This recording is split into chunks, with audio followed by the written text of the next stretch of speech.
You know those stories that start so common that we don't even suspect where they're going.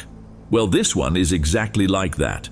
The kind of story that could be mine, yours, anyone's, until the moment things start to get out of place. The person who tells us this first story is Marcos. Good evening, Dom. I decided to write to you because to this day I keep thinking about what happened. Maybe counting will help alleviate this strange feeling a little. When my 2-year relationship came to an end, I went back to living alone. I also resumed using Tinder and other dating apps. I had been in this single routine for a few months, and in the meantime, I had met some people. One of them was Rebecca, a girl I matched with on Tinder. She gave me her Snapchat, but contact soon cooled off. It became that thing where she watched my stories without actually interacting. This dynamic was common when I was in college, but now in my late 30s, the superficiality of dating apps seems much more obvious and exhausting. I live in a corner townhouse in a small community. If you must know, I work as an accountant. The salary is good, but the day-to-day life is unbearably monotonous. When my ex left, I thought I would like the privacy and silence. But to be honest, after the first month, the fun ended. Maybe I'm a person who functions better in company, or I just need people around because loneliness has started to take a toll on me. That's why I threw myself into apps, always trying to arrange dates, more to have an excuse to leave the house. This happened in December last year. I posted something on my Snapchat stories about Christmas, and who decided to comment? Rebecca, the one I hadn't spoken to in weeks. She suggested we do something Christmas-themed together, which ended up reigniting the conversation between us. I thought of some very festive ideas: ice skating, visiting a decorated village, but it was she who suggested we decorate my Christmas tree. My tree is actually artificial and was stored in the attic. I mentioned that I hadn't put it together yet because it would be a lot of work to get it out alone. She offered to help, and I agreed. We arranged for her to come at 9 at night. It was already dark when we agreed, around 7:30. I remember this because I ran out of the house with my keys in my hand to go to the liquor store to buy a few bottles of wine. Back, I tidied the house, I vacuumed, swept the floor, tasks that my ex used to take on and were now my responsibility. That's when I realized how quickly the place became messy. When 9 arrived, I was sitting on the couch with the TV on, pretending to watch a movie. I had prepared everything to make the environment cozy and pleasant. But time passed, and nothing. I texted, "Let me know when you're on your way." I started to think she had given up until around 9:30 I finally got a text. "I'm out here." As soon as she entered, I was surprised that I had to tilt my head to look at her. She was a few inches taller than me, and I'm 5'8". She must have been at least 6'3". I also noticed immediately that he was wearing an exaggeratedly strong perfume, almost suffocating. We sat directly on the sofa, and she chose to sit very close, to the point where our legs touched. It was at that moment that I began to feel a strange confusion. She appeared to be older than in the photos, perhaps a little worn out, although it was difficult to put into words. Underneath that exaggerated smell of cheap perfume, a slight body odor completely turned me off. "Do you accept wine?" "I accept, yes." I got up and poured 2 glasses while we tried to talk. You know that feeling of meeting someone for the first time after days of exchanging messages and realizing that the person is nothing like you imagined? That was exactly it. There was something odd about her, like she was missing certain social cues. I came back with the glasses, handed one to her, and we made a toast. Almost immediately, she spilled a generous drop of red wine on my pale blue couch. I held back the urge to freak out, even though I was furious inside. All good. I ran to the kitchen to get paper towels and a damp sponge. I went back and cleaned it as quickly as I could to avoid a permanent stain. She apologized repeatedly, and I insisted that everything was fine, even though the mood became noticeably heavier. To break the discomfort, I suggested that we go get the Christmas tree from the attic. I went up there, dragged the big box with all the parts of the tree, and started passing the pieces to her, one by one, getting bigger and bigger, until I got to the biggest part, which was too heavy for me to carry up the stairs alone. She took it with impressive ease, and I was reminded again of how tall that girl was. When we finished bringing everything into the living room, we went downstairs and started putting up the tree to the sound of Christmas music. I poured us both more wine, and as we drank, I began to loosen up. After all, a little wine always improves any situation. When we finished assembling the tree, we moved on to the decorations. I commented that the decorations were stored under the floor in a shallow space that functioned like a small basement. They are old decorations from my childhood, inherited from my parents, who gave me several boxes with Christmas items. I left Rebecca in the living room, relaxing, and went to get the boxes. As I removed the decorations from the basement, I began to feel strange. A slight dizziness came over me, as if the wine was affecting me more than it should. I've never been a big drinker, and I know my tolerance is low, but this felt different. I picked up the first box and took it upstairs. As soon as I arrived, I realized that Rebecca was not in the room. At first, I thought she had gone to the bathroom, but when I called her, there was no response. I started looking around the house, calling his name, and noticed the bathroom was empty. I was confused. I decided to check the rooms, but she had simply disappeared. I thought about sending a message on Snapchat, but she didn't open it. The situation was becoming increasingly surreal. I couldn't believe what had just happened. She simply disappeared without warning. I began to wonder if it was something about me. Did she think I was weird or unattractive? But to be honest, I wasn't that interested in her either. I collapsed on the couch, which suddenly felt more welcoming, and checked my phone from time to time to see if she opened my Snapchat message. In the meantime, I left the TV on whatever was on. My memory, however, went dark at some point. I just remember that everything went dark, and I woke up later in complete darkness. The TV and lights were off. The room felt suffocatingly quiet, but I knew I was hearing something. I was still on the couch, feeling extremely weak, almost unable to move my limbs. After a few seconds, I managed to find the cell phone underneath me. When the screen turned on, the light revealed the silhouette of someone standing right in front of me.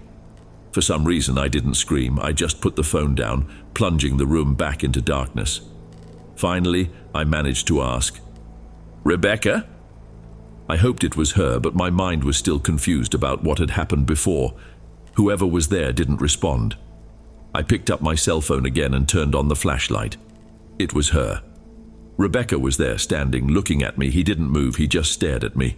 I was still tied to the couch, paralyzed, not knowing if it was pure fear or whatever she had put in my wine. My muscles were barely responding, and I felt incredibly vulnerable. I only managed to murmur her name a few more times. Then suddenly she turned and ran towards the stairs. I swear I've never heard footsteps so loud and striking, as if they were echoing throughout the house. A loud sound reverberated downstairs. I later realized it must be the front door. In those first few minutes after waking up, everything seemed surreal. Over time, my mind cleared, and I began to regain movement in my limbs.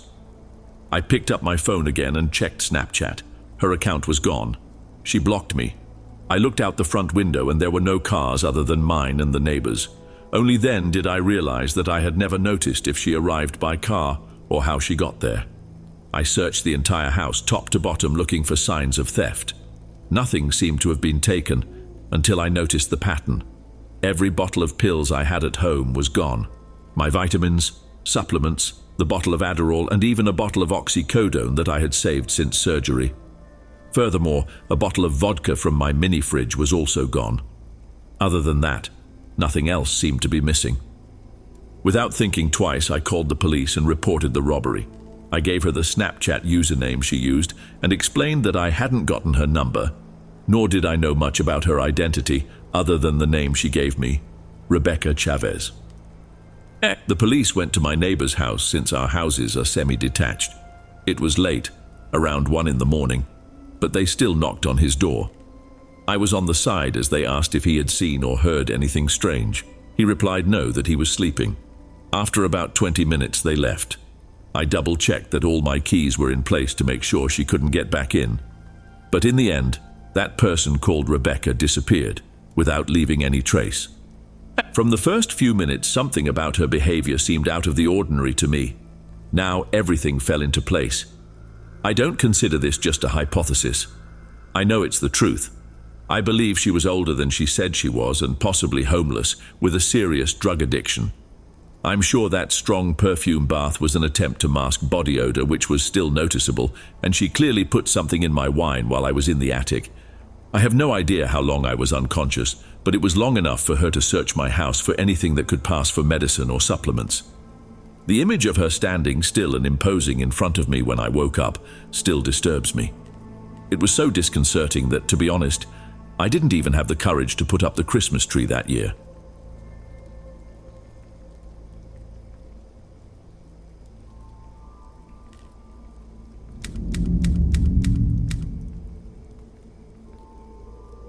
I'm going to tell you something very remarkable that happened to me when I was just 13 years old, back in 2014, a time that already seems so distant. It's amazing how time flies. Despite this, the episode I am going to narrate was clearly recorded in my memory, maybe because even today he still gives me chills. It happened during Christmas that year when our family decided to spend the holiday at Aunt Christina's house. She had gotten married a few years ago, but only recently had she gotten closer to us again. Her husband, Philip, was an American 20 years older, but he seemed to be a kind man and treated my aunt very well. Still, at that time, we knew little about him, and the difficulty in communicating, since he spoke very little Spanish, created a barrier between us. Philip had ended up in Mexico because a very elderly uncle had decided to retire to a small coastal town in the country, where he ended up passing away. It was there that Philip discovered that his uncle not only had property, but had also left it to him as an inheritance. The house was huge and was very close to the beach. That Christmas it was full of relatives, both from his side from the United States and from our side of the family. It was one of the grandest Christmas parties I've ever experienced. Abundant food, lively music, and a climate that seemed perfect. All this lasted until shortly after midnight, when, unexpectedly, it started to rain. The rain, however, did not interrupt people's joy. They just sought shelter under a large cover in the garden and continued to socialize. I, however, was already exhausted and decided it was time to rest. My aunt took me to a more secluded room, away from the hustle and bustle of the party. She assured me that my cousins would soon join me and that I could sleep peacefully, as only they had the room key. Following his advice, I lay down and began to relax, almost falling asleep, when something, perhaps a premonition, I don't know for sure, made me suddenly wake up in a state of alert. The room had a large window unprotected by curtains, something I hadn't even noticed before. But at that moment, an inexplicable fear took over me. I definitely felt that there was someone outside. For several minutes I fought the urge to look, but curiosity eventually won out. Pretending I was just changing position in my sleep, I discreetly opened my eyes and peered toward the window. It was then that I saw him, the silhouette of an elderly man standing there watching me. A chill ran through my body. My mind filled with dread, but I didn't know how to react. I didn't scream, afraid he would try to come in and silence me. I didn't dare run either, fearing he might catch up to me. I remained motionless, trying to think of a way out. Although my eyes were only half open, I had the impression that he was trying to open the window. At that moment, I took courage.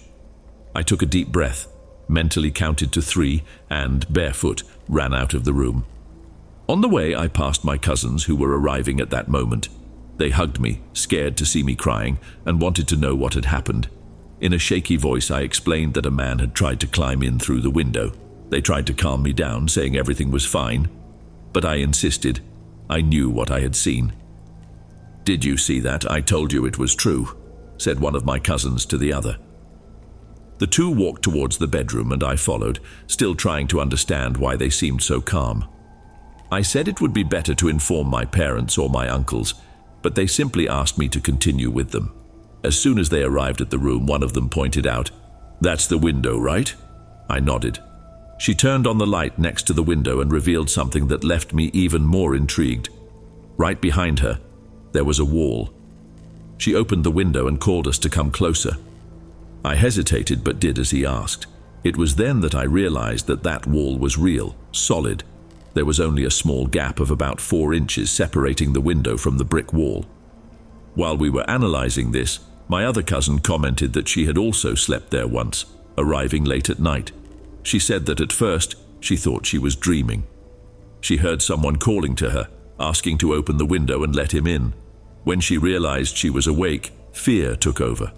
The voice was clear and insistent. She, like me, had her back to the window.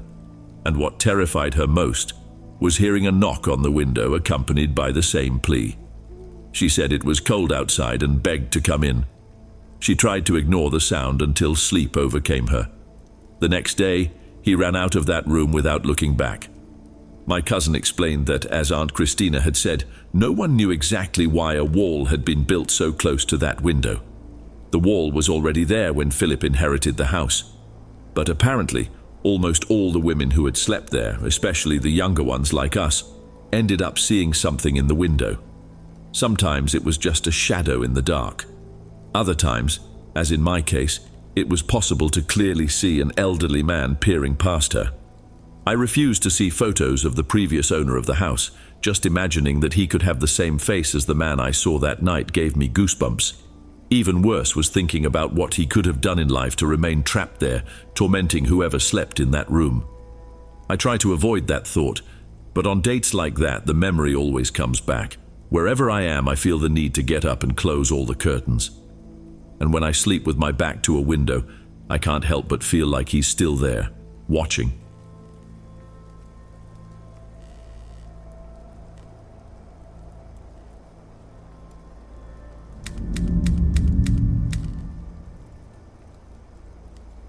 I'm a single mother to a boy called Mark, who is now 8 years old.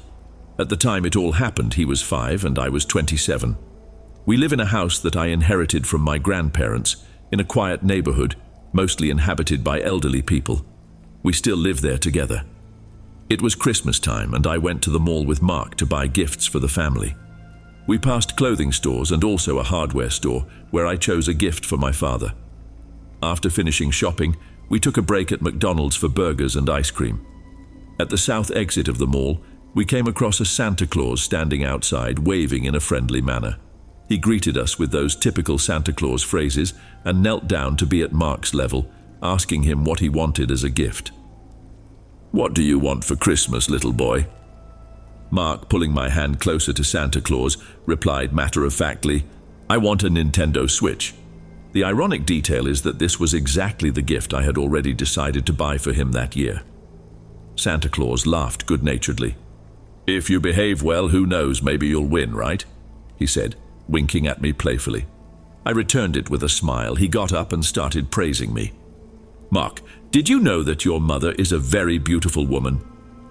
Mark laughed, not quite understanding what that meant while I maintained a polite smile. The man continued, starting a conversation about the hustle and bustle of the Christmas season. He mentioned that he was an employee at the mall, and at some point I mentioned, without thinking too much, how exhausting it was to be a single mother at this time of year, joking that I even needed Santa Claus's help.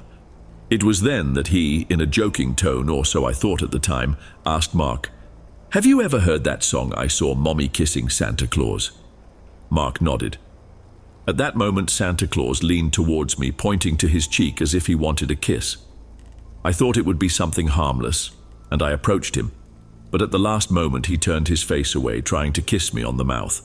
I reacted in time, dodging, but the situation was so unexpected and aggressive that I felt uncomfortable.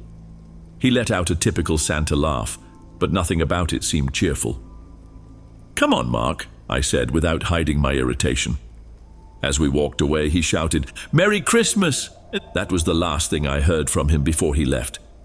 As I turned the car around to leave the back of the mall, I noticed that it was no longer at the entrance. I should have paid more attention to this detail. Once home, I took the bags inside, locked the door, and prepared for a peaceful night with Mark. We put on a Christmas movie to watch together, but the tranquility was interrupted by the sound of the doorbell. I wasn't expecting anyone, and it was too late for unexpected visitors. I asked Mark to stay on the couch and went to the door. I asked, "Who is it?" The answer, coming from a man on the other side, made me shudder. "I'm Santa Claus." My heart raced. "If you're the mall's Santa Claus, leave or I'll call the police," I warned, trying to sound firm. He replied, "The lady dropped something from the bag. I'm just trying to give back." My breathing became tense.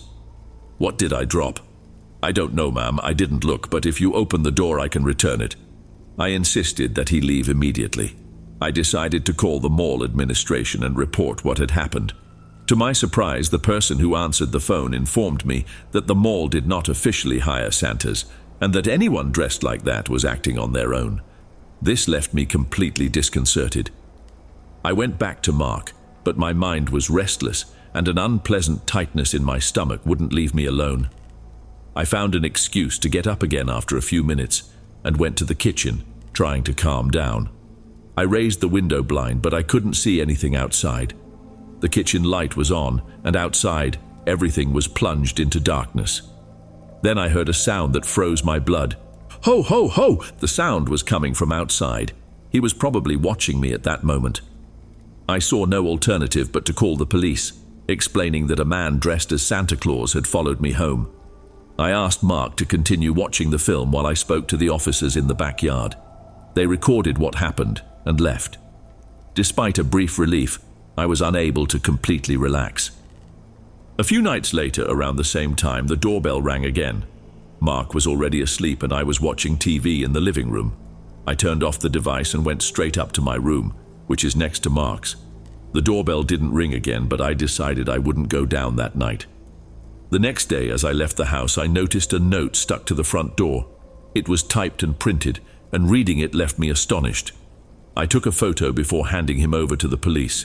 He said, "I'll get straight to the point. I'm sure you know who I am." I didn't mean to scare her the other day.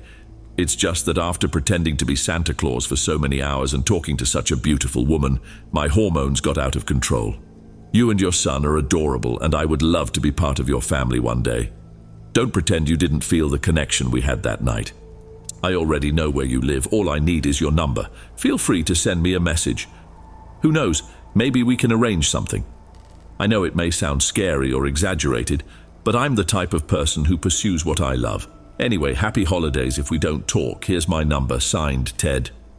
My immediate reaction was disgust.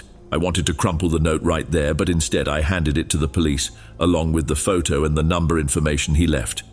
I told them I wanted a solution to the problem. The following Monday, I received a call from someone I believe was a detective. He assured me that the man would not contact me again, but if he did, I was to let them know immediately. I never heard from that guy again. I imagine the police threatened him with some legal action to keep him away.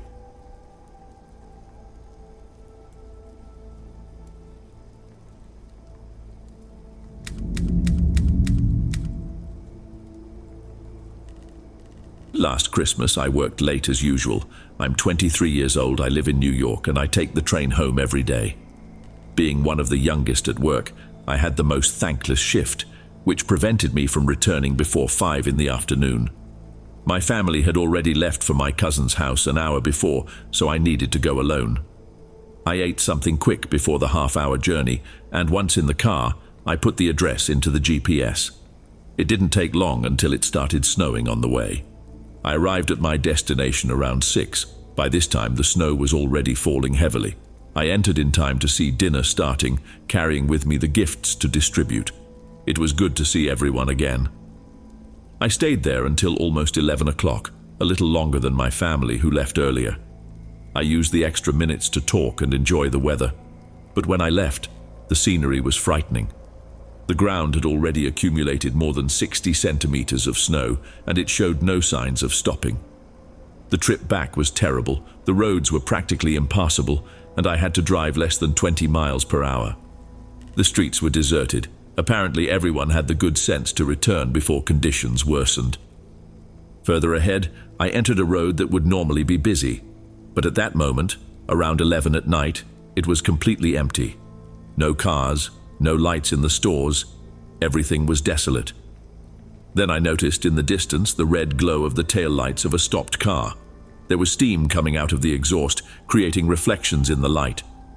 As I approached, I saw a figure standing next to the car, waving frantically. He seemed to need help. I stopped behind the vehicle, believing it might be useful. As soon as I opened the door, the man quickly came towards me, not even giving me time to process the situation. He was an ordinary guy, maybe 5 feet tall, weighing about 80 kilos. He asked me bluntly if I knew anything about engines. I explained that I didn't know much about cars. He responded quickly as if he was in a hurry, saying it was okay. Then he got into the car, grabbed something from the trunk and came back. He told me to wait there near the trunk while he checked the engine. I was confused, but I did as he asked. The man opened the hood and started to fiddle with something, but my view was blocked by the trunk. With the storm's wind covering any sound, I couldn't hear much. I leaned against the back of the car, trying to balance myself in the snow until I heard quick footsteps behind me. Suddenly, I was forcefully pushed into the trunk. He tried to close it, but I lifted my legs and forced the lid up. Fighting despair, I managed to push the man and open the trunk completely. With just a few seconds to act, I grabbed my keys. He tried to grab me again, but I stuck the house key in his neck. He fell to his knees, letting out a scream that echoed in the silent street. I was already in the car, having covered most of the journey, when he finally managed to get up. A few minutes later, I picked up my cell phone and dialed emergency services, here 190, there 911, to report what had happened. I returned to the location about 10 minutes later and was greeted by red and blue lights reflecting off the windows of the deserted stores. The police were already in control of the situation, waiting for the ambulance to arrive. I stood there observing everything, and nothing in my life had ever given me such an intense feeling of relief. After that, I went home, where I arrived safely half an hour later and told my family every detail, even so that Christmas was marked by a shock that I had never felt before. To this day, this remains without a doubt one of the scariest experiences I've ever had.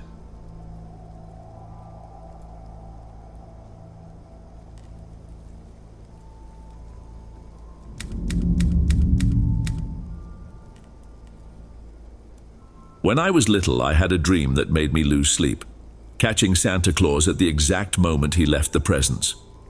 At home, he always came by on the 23rd, because on Christmas Eve, we went to Grandma's house.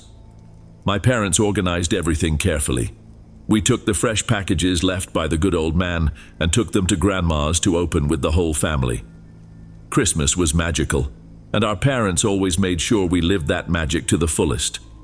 Once, on the night that connected the 22nd to the 23rd, something different happened.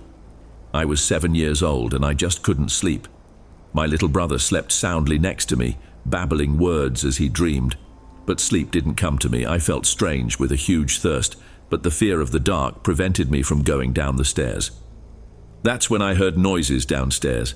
I decided to take the chance, thinking maybe one of my parents was awake.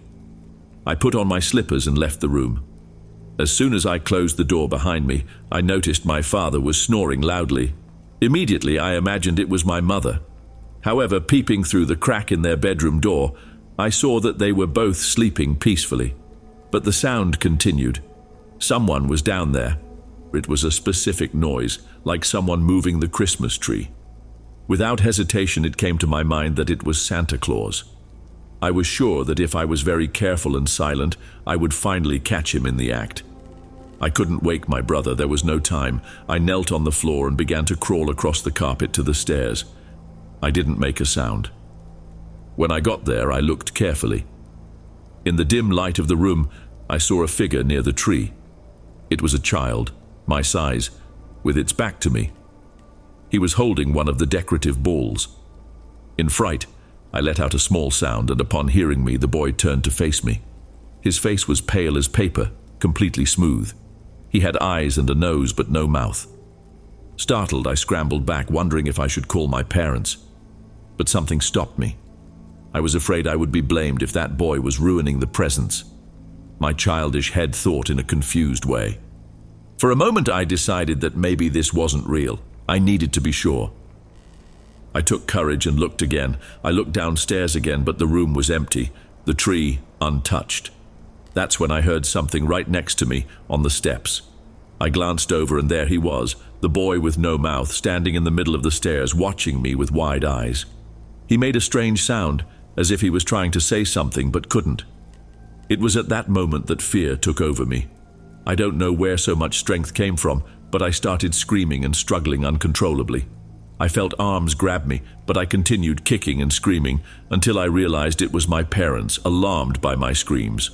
They had come to help me, but at that moment, the only thing I could do was fight the terror I had just witnessed.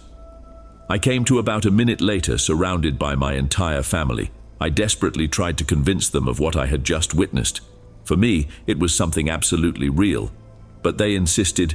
"You were just dreaming," they said. They assured that I had probably gotten out of bed while still asleep, mixing the dream with reality. Little by little, they convinced me of this. As the hours passed, the fear dissipated, and I was finally able to sleep peacefully. The next day, I had already forgotten the episode and happily went to celebrate Christmas at my grandmother's house. However, when we returned home, something strange happened, something that no one has been able to explain. One of the decorative balls on the tree was missing. It was exactly the one I had seen the boy play, a single sphere, gold and black. We looked everywhere, but she never showed up again. It simply disappeared, as if it had evaporated into thin air.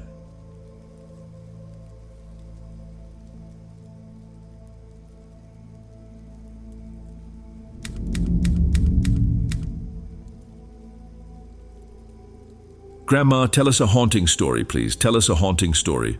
We always said this to my grandmother, may God rest her soul, every time she came to spend Christmas with us. Most of the time she refused, but when she accepted, she always had something new to tell us. Stories she said she lived in the village where she grew up. Once she took advantage of the fact that my parents were out to buy some things for supper and called us. First he looked at me and my cousins, then he checked through the window to see if we were really alone, and he said he would tell us something that maybe he shouldn't, but that if we wanted a haunted story, we would have one. "Do you know why we never spend Christmas at my house? Did your parents ever tell you?" We said no, all in silence, waiting for things to unfold. Then she continued. The reason, she said, was her mother, a woman who, according to my grandmother, is a good thing we never met. He was cruel, he treated his children harshly, and hurt them whenever he could. And over the years, when he no longer had the strength to hit them, he began to find other ways to hurt them. I never wanted my children to leave the village. Whenever one decided to leave in search of a better life, she made a point of saying that for her he was dead.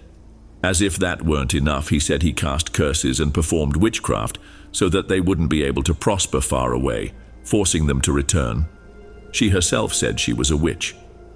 But despite this, none of my grandmother's brothers ever returned. She came to think that everything was just threats to scare her, since she was the only one left to take care of her mother. The old woman said, "If you ever abandon me too, I will never have peace. I will pull your feet no matter where you are." My grandmother paused. He went to the kitchen to prepare some coffee, almost as if he needed courage to continue telling the story. Before he continued, he made us swear that we would never say anything to my parents while we were children. "We promise." She said that when she met my grandfather, she decided to leave the village. Her mother never forgave her. Even far away, my grandmother felt that her mother did everything she could to disrupt her life, as if witchcraft work crossed distances. They didn't speak to each other for more than 25 years. Still, my grandmother and her brothers always sent money, took care of my mother from a distance, but she never answered a single call. Over time, they gave up trying. Then on the 23rd of December, a neighbor from the village called. I told my grandmother that her mother was going to die at Christmas and that she must go to the village immediately.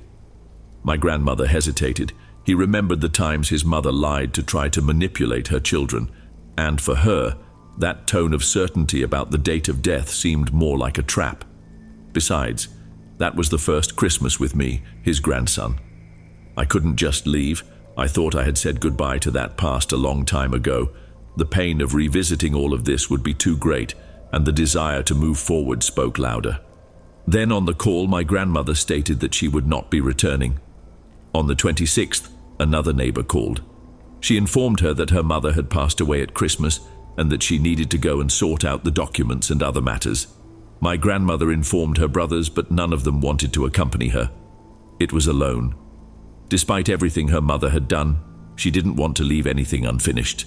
He felt it was his duty to bury her and fulfill any last wishes. When he arrived at the village, he found out that the burial had already taken place. Everything was already resolved. Only the woman who had called approached to deliver a message. He explained that his mother's last wish was for my grandmother to be given a small note. On the piece of paper it was written, "I will visit you, ungrateful, every Christmas." My grandmother stopped the story for a moment. He looked out the window as if searching for something hidden in the darkness. Then he approached us and whispered, almost like a secret, "Mother kept her promise." Every Christmas somehow she would appear. That was why they never spent Christmas in that house. They insisted on being far away so she wouldn't find them. At that moment we heard some noise outside.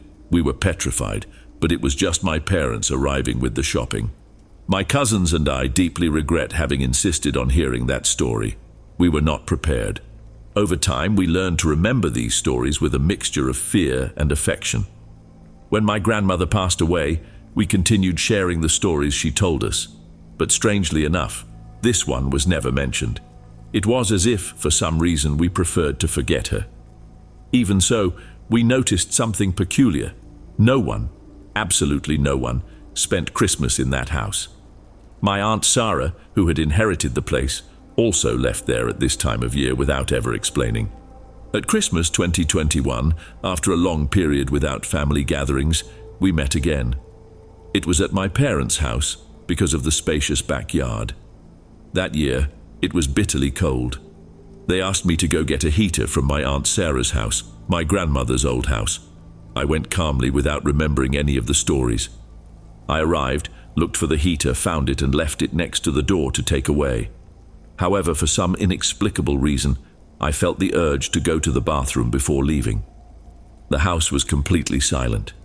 Everything is dark, just the sound of the wind in the background. When I left the bathroom, as if something had awakened inside me, the memory of that story came to the surface. At the same time, I heard a female cough coming from the yard. The sound echoed throughout the house. I hesitated, but the coughing returned. It didn't seem possible that it came from a neighboring house. I felt like I needed to check. I was already an adult. Ghost stories shouldn't scare me anymore, right? I walked towards the back door while the spotlight outside illuminated part of the nearby window. And that night, I saw what I will never forget. The shadow of a woman, tall, with long flowing hair, clearly projected in the window. I told everyone what I saw when I got back. That was when they confirmed what I had already heard before. They said my grandmother's mother kept coming back, looking for her daughter. In the family, some believe, others don't. There are those who say they have already seen it, and there are those like me who have had inexplicable encounters. But one thing is certain: no one, absolutely no one, spends Christmas in that house.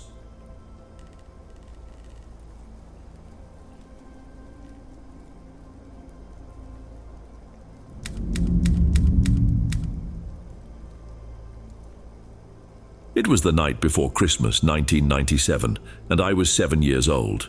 Since our family is Jewish, Christmas has never been a special time for us. This Christmas Eve, therefore, seemed like just another ordinary night. My father, who works as a doctor, always accepted the shift during the holidays, since few Jews celebrate Christmas. That night, he was in the hospital, leaving just my little sister and me at home. Well, technically our mother was there too, but she was having serious alcohol problems at the time. To be honest, I didn't even know what that was when I was 7. I just knew that when it got dark, she was almost always out, impossible to wake up. It's difficult to talk about this, but this detail is important to what happened. My sister and I were downstairs, watching television, when we heard a knock on the door. As the oldest, I felt responsible and went to check who it was. Our door had glass that allowed us to see outside, and I saw a man standing there dressed as Santa Claus, holding a bag. He smiled when he saw me and motioned for me to come closer. I found it all very strange. Why would someone dressed as Santa Claus knock on our door? "Hi kid, I'm Santa Claus. Open the door and I will give you your gifts." I immediately responded that Santa Claus didn't exist, and even if he did, he wouldn't visit Jewish homes. "Of course I'm real," he replied. "I used to only go to Christian homes, but I started thinking about Jewish children who never get presents at Christmas. This year, I decided to change that. I remained suspicious and said that Jews already receive gifts at Hanukkah, not at Christmas." The smile disappeared from his face, and his expression changed completely. He started to insist, demanding that I unlock the door. Nervously, I asked my sister to call the emergency number. Upon realizing this, the man turned around and disappeared down the street. When we managed to speak to the police, the attendant didn't seem to take us seriously. Come to think of it, she probably thought we were excited kids making up stories about Santa Claus. Before hanging up, I said that number was only for real emergencies. My sister and I were terrified. We were just two children, 4 and 7 years old, with no idea how to act in a situation like this. We didn't know any other number to call besides our home phone and the emergency number. As it was the 90s, my father didn't have a cell phone and I had no idea how to contact the hospital. Our mother was still completely unconscious, so we were alone. A short time later, the man knocked on the door again. "I know the police won't show up. Open the door now or you will regret it." My sister, desperate, ran upstairs to try to wake our mother. Not knowing what to do, I made a decision that, in my childish mind, made perfect sense. I grabbed several candles we had for Hanukkah, lit them all and took them to the smoke detector. Then I quickly blew out the candles, generating a lot of smoke. Luckily for me, the smoke was enough to set off the fire alarm. Today, as an adult, I can realize how risky and reckless my attitude was. Fortunately, I didn't burn the house down that night. But in my childish mind, all I knew was that the fire alarm would automatically call emergency services and send help home. Luckily, there was a fire station less than 2 minutes away, so they arrived quickly. My sister came downstairs scared because of the alarm, but I reassured her, saying that there was no fire and that we should stay together inside the house. To my surprise, the man was still outside. Worse, he went straight to the firefighters when they arrived, pretending to be relieved at their arrival. I remember hearing him say that he was our father and that he was dressed as Santa Claus to surprise us on Christmas Eve. He told a story that his costume didn't have pockets to store his keys, and that, with the door locked, he couldn't get in to save us from the supposed fire. He then begged the firefighters to break down the door so he could enter. Incredibly, the firefighters seemed to believe him and began preparing to break down the door. They asked us to stay away, but my sister and I panicked. We started crying and screaming, explaining that this man was not our father. We repeated that our father was on duty at the hospital and that we didn't know that guy. Still, we said that we didn't even celebrate Christmas, making it clear that something was very wrong. One of the firefighters stopped and listened to us. "Don't you celebrate Christmas?" I told him no, because we are Jews. I pointed to the kippah on my head and showed our menorah. Crying, I explained that I had raised the alarm because the police didn't believe us and that we needed help. I begged them not to let the man enter. Luckily for me, the firefighter believed me. He looked at the man and asked, "Why would Santa Claus appear in a Jewish home?" And I don't remember exactly what the man responded, but it was clear that the firefighters didn't believe his story. 2 of them pinned him to the ground while a third called the police. A firefighter also asked the name of the hospital where my father worked so they could contact him and inform him of what had happened. Shortly afterwards, the police arrived and arrested the man. An officer stayed with us until my father got home. As soon as he understood what had happened, my father was furious with my mother, who spent the entire time drunk and completely oblivious to the situation. However, he was also immensely relieved that we were okay. The following year, we celebrated Christmas as usual, calm and boring. I have never been so grateful for that. To this day, I believe our Jewish identity saved us that night. If we had opened the door to that Santa, there is a good chance that would have been our last Christmas.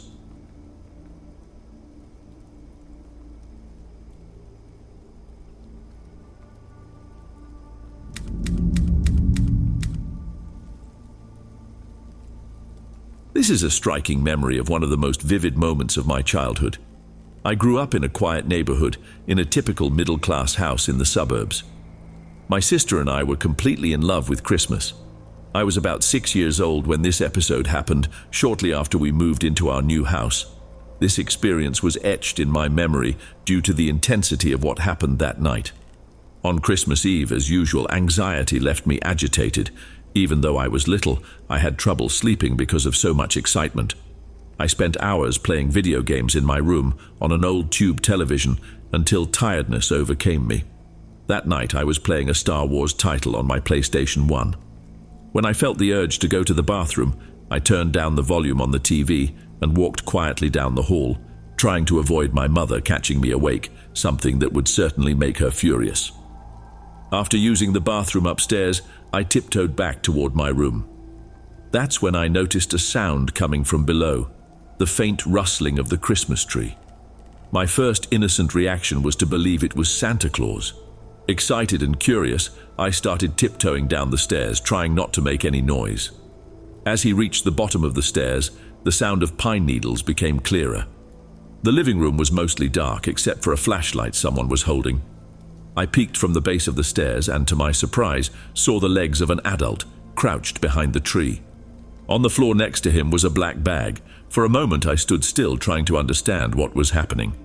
The man came out from behind the tree and, upon noticing my presence, made a gesture of silence with his finger on his lips. He whispered, "Yes, I am Santa Claus." In that instant I knew he wasn't who he said he was. Even at my young age, logic won. Without thinking twice, I started screaming desperately for my parents. My reaction made him visibly nervous. He hesitated for a moment, as if deciding whether to take the bag of gifts or not. Finally, he dropped everything and ran toward the front door. I don't remember if it was locked, but I clearly remember him going out there. A few seconds later, my parents hurried down the stairs. I shouted without stopping, "There was a man here!" They saw the black bag abandoned on the floor, full of the gifts he intended to take. From here on out, my memory is a little hazy, so I had to ask my parents what happened next. My father said he ran out of the house, still wearing his slippers, ready to face the invader. The tree was partially disassembled, with several sentimental decorations inside the bag. Who in their right mind would steal Christmas decorations? According to my father, the man had broken down the back door with what appeared to be a crowbar, as the wood was cracked and scarred. We later discovered that another house not far away was also broken into that same night, something that ended up appearing in the local newspaper. Most likely, it was the same guy.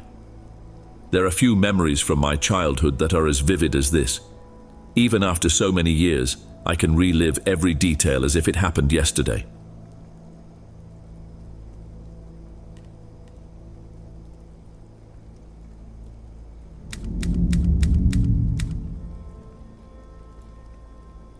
On Christmas Eve of 2009, I was 18 years old and working at CVS Pharmacy. My closing shift fell that night, leaving me alone in the store until midnight. The idea of quitting even crossed my mind, but my parents were against it. The pharmacy was about 5 miles from my house, on a discreet corner at the end of a dead-end street. During the day, the movement was reasonable, enough to keep the doors open. However, at night, especially after 8, it was rare for anyone to appear. That Christmas Eve, I didn't expect to see anyone after that time. My shift started at 4 in the afternoon, and to my surprise, the first few hours were hectic. But, as I imagined, the flow of customers decreased after 8. The pharmacy closed at 10 on that particular night, and that left me alone at the register for 2 long hours. To make matters worse, the girl who worked at the pharmacy, who I had a slight crush on, would leave early. We spent a good amount of time chatting while the store was quiet, and seeing her leave left me feeling a little discouraged. When the clock struck 11, I couldn't wait to finish my shift. I only served 1 customer during the last hour, and I was the only person in the store. That's when I heard a subtle sound coming from the window, something that sounded more like the accidental brushing of a zipper against the glass. I looked in the direction of the noise and noticed a man outside. He was wearing a thick hooded coat, baggy pants, and dark boots. I stood there watching until he noticed me staring at him. Without hesitation, he walked to the entrance and entered the store. Passing by me, he stared at me and continued down one of the aisles, disappearing between the shelves. Minutes later, I started to hear a knocking sound. The noise was coming from somewhere inside the store, but I couldn't pinpoint exactly where. I walked to the right corner of the counter, trying to peer in, but the hallway seemed empty. The sound of the beats was so rhythmic and intentional that there was no doubt that he was the one doing it. However, the exact location remained a mystery. That's when I realized I urgently needed to go to the bathroom. But there was a problem. The rules didn't allow me to leave the register empty while there was a customer in the store. Time passed, maybe 10 minutes, and I still hadn't seen the man again. However, the sound of knocks continued to echo from time to time. Finally, my patience ran out. I decided to come out from behind the counter and called, "Excuse me?" I walked through the hallways trying to locate the man, but there was no sign of him anywhere. Strangely, each hallway I entered seemed to transfer the noises to the next. In the candy aisle, I heard the jingling of bells as if someone was shaking them on purpose. I approached one of the shelves and peered through the small holes, trying to find some clue. It was then that I saw something that made me freeze. On the other side of the shelf, two eyes stared at me through the small holes. Before I could react, the eyes disappeared, and the tall man appeared in the hallway where I was standing. He began to make strange sounds, reminiscent of childish giggles or the noises of someone mentally unstable. His movements were disconcerting. He laughed and advanced toward me, bouncing on his toes. It may seem absurd told like that, but the scene was so macabre, and the way he approached was so fast, that at that moment, I feared for my life. I instinctively backed away as he continued following me with those bizarre jumps. My only idea was to go to the front of the store and call my manager or the police. However, when I looked back, I saw that he had stopped at the end of the first corridor, about 20 feet away. What was once a strange, childish smile on his face gave way to a dark, angry expression, filled with pure evil. That was the limit for me. Without thinking twice, I walked out the front door. To my dismay, he started running after me. There were no more awkward jumps. Now he ran with determination, as if he wanted to catch up to me at any cost. My mind told me to run to my car, but the fear of him catching me before I could lock the doors was paralyzing. I decided to run behind the building and entered through the back door, which was still unlocked. I quickly locked it, not knowing if he was still following me or if he had stayed outside. Without stopping to think, I went straight to the store's main entrance and locked the front door as well. I picked up the phone from the counter and called my manager, who luckily was awake. I explained what was happening, saying that I needed to get out of there immediately because someone dangerous was chasing me. But as he spoke, something caught my attention. A sound. He was coming from inside the store. It was that same banging sound that I had heard before, echoing from one of the hallways. I hung up the phone immediately, overcome by a mix of panic and adrenaline, and ran out to my car. In less than 20 seconds, he was driving away from there. I never went back to that store again. When I got home, I called the manager again, who called the police. From what a friend told me later, nothing was stolen that night, something that still intrigues me to this day. My manager, as expected, was not at all pleased that I had left the store like that, and we never spoke again. The next day, I did my best to enjoy Christmas in a normal way, although the events of the previous night were recorded in my mind forever.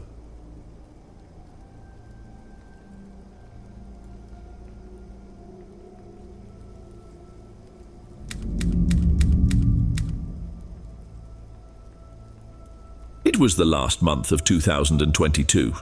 My partner, Charlotte, and I were on our way to the Pocono Mountains. We had booked a house on Airbnb that looked extremely welcoming, decorated with Christmas themes, well located, and with a charming landscape around it. The land was large and the property was close to a charming village. The scenery promised to become even more magical, as a snowstorm was expected that night. Therefore, we left the city early to ensure enough time to shop and organize everything before the snowfall. The drive to the Poconos took about 4 hours. The trip went well. We stopped at a family dollar store to buy groceries and snacks before heading straight to our destination. The last part of the route was along a gravel road that climbed through the trees and led to the property. The house, surrounded by woods, had a spacious deck with a hot tub, something that seemed perfect for enjoying during the storm. The outdoor space was filled with Christmas decorations, such as lighted reindeer, a large snowman, and candy canes decorating the path to the entrance. We had to do some back and forth between the car and the inside of the house to unload everything. The first impression confirmed our expectations. It was a comfortable place, as shown in the photos.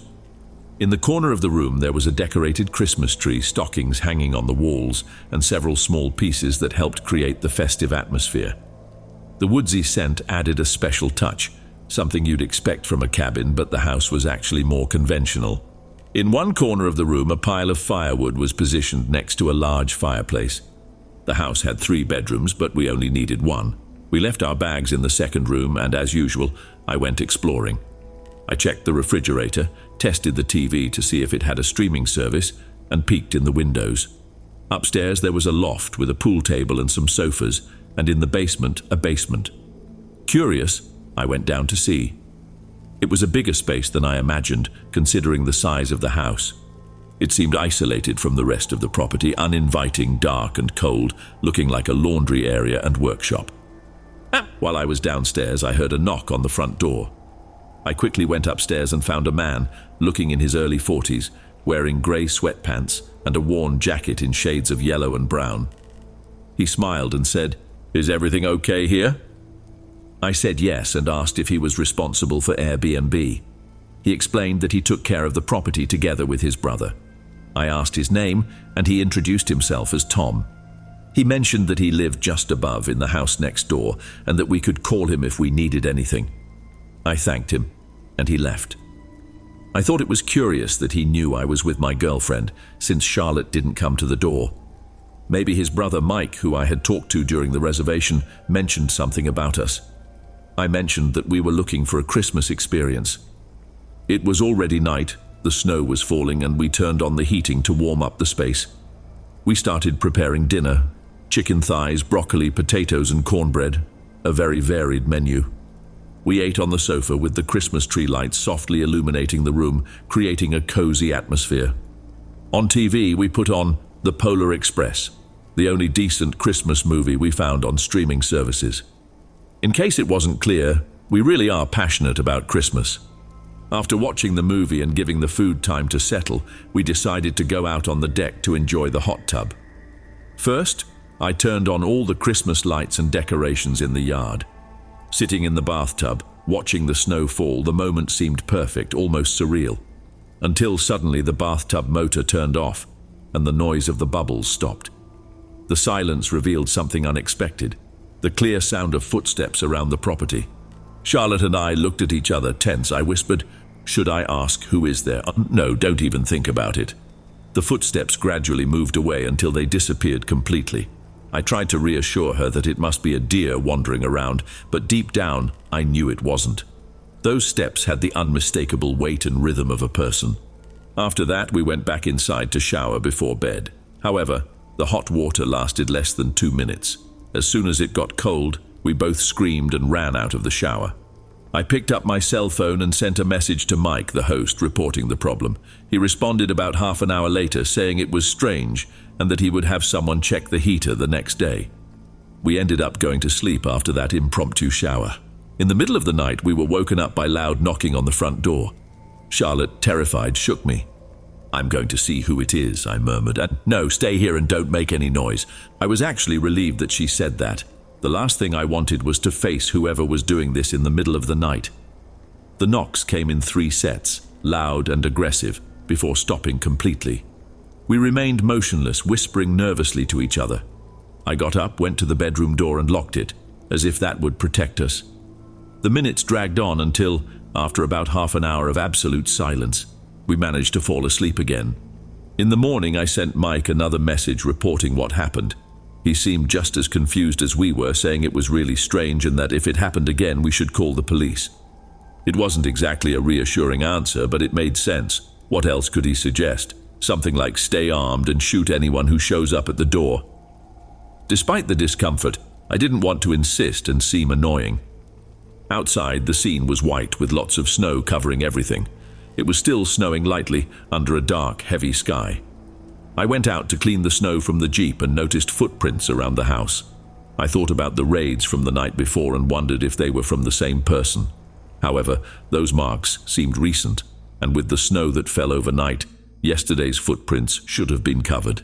It was then that I heard footsteps coming towards me. It was Tom emerging from behind the car. I explained about the hot water problem and said that Mike had promised to send someone. He confirmed that he knew and that he was there just to check the heater. I took the opportunity to comment on the knocking on the door and the footprints in the snow. I even showed him the marks. Tom looked carefully and said, "There are a lot of weird people around here who like to hang around at night." I asked if we should avoid using the bathtub at night. "No need to worry, the people here are harmless."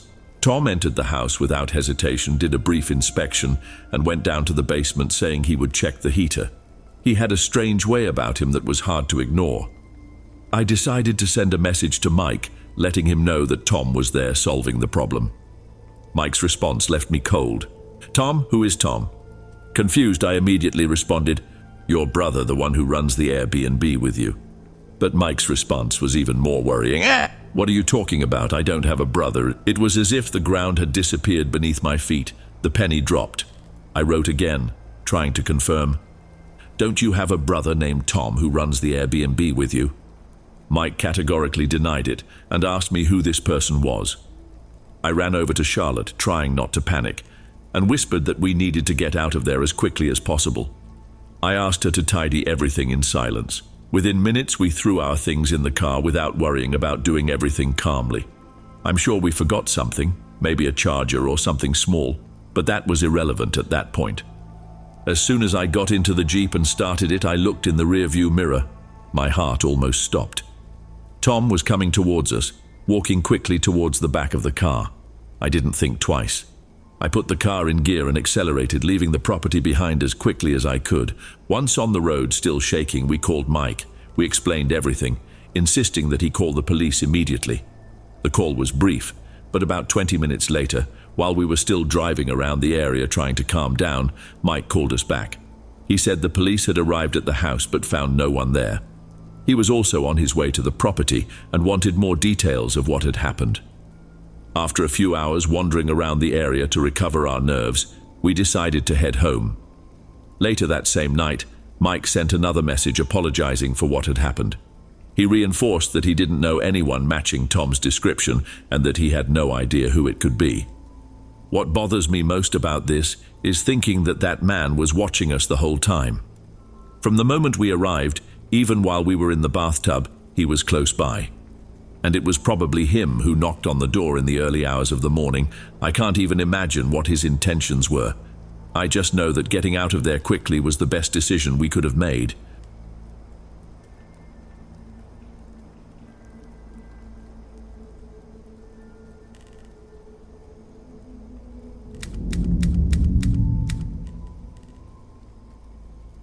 In December 2020, my fiancé and I were living in a house we had purchased together a few years ago.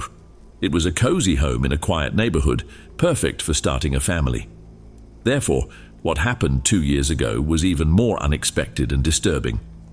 We knew the closest neighbors well, both those next door and the three opposite. They were all friendly enough, but it's impossible to know what someone hides behind appearances. Paul, our neighbor on the right, was always polite if reserved. He wasn't the type to start a conversation. I saw him often, leaving or arriving, probably from work, although I never had any idea what he did. At that time, I noticed that I hadn't seen him for a few days. His car remained parked in the garage. That, in itself, didn't worry me. After all, everyone on the street, including Paul, had already decorated their homes with Christmas lights. I found it curious how he, single and around 40 years old, insisted on hanging the lights. To be honest, I admired that. I was already late with my decorations. One night, while putting up the lights in front of our house, I noticed that Paul's lights began to flicker uncontrollably, as if there was some electrical problem. It wasn't just one or another lamp, but all of them. The next day when I left for work, I noticed again that his car was still in the garage. Furthermore, all the blinds in the house were closed. When I returned, the situation hadn't changed, but the Christmas lights were on, so he was certainly home. I jokingly commented to my fiancé that Paul must be hibernating. Later that night, my fiancé came into the house and said, "Paul's lights are flashing again." And I went to check, and it was exactly like the night before. The blinking pattern seemed like a technical glitch, not something intentional. I decided to go there to warn him and at the same time check if he was okay, since I hadn't seen him for a while. I knocked on the door. Nothing. I rang the doorbell and waited, but no response. With all the blinds closed, I couldn't tell if the interior lights were on or off. When I rang the doorbell a second time, Paul finally appeared at the door. I explained about the flashing lights, but by that time, they had already stopped. I swear I wasn't making it up. He thanked me and said he hadn't noticed anything wrong. I took the opportunity to ask if everything was okay, since I hadn't seen him in days. He replied that he was a little unwell, but his behavior was strange, restless. It was then that I heard something coming from inside the house. For a moment I thought it was all in my head, but it sounded like a muffled scream, like a child asking for help. Paul had no children. I was about to ask, "Did you hear that?" But I swallowed the words. I just said goodbye and went back to my house. As soon as I entered, I said to my fiancé, "Call the police right now. I think Paul has a child inside." He reacted in disbelief. "What did you say?" Repeat. "I think Paul kidnapped a child." I decided to call the police myself. I reported that I had heard what sounded like a child's scream coming from my neighbor's house, a man who has no children and who had not been seen outside his home for at least a week or two. I asked that my name be kept confidential, even though I knew that Paul would probably understand that I was the one who made the report. A short time later, the police arrived. They entered the house with an emergency warrant. What they found inside was terrifying. In the basement, there was a boy locked. He had been there for 4 days. The child had been kidnapped in another city, very far from here. As for the blinking Christmas lights, the boy ingeniously found a way to manipulate the lighting, even though he was trapped in the basement. It was his desperate attempt to attract the attention of anyone passing by outside, perhaps every time he saw someone through a small crack. I imagine that when he saw me outside, he used this opportunity to ask for help. A brilliant boy with incredible survival strength. I was relieved to hear he was back with his family. I don't even want to imagine what he suffered inside that house, but I sincerely hope that he has a happy life and can overcome all of this. Based on the severity of what Paul did, he won't see freedom anytime soon.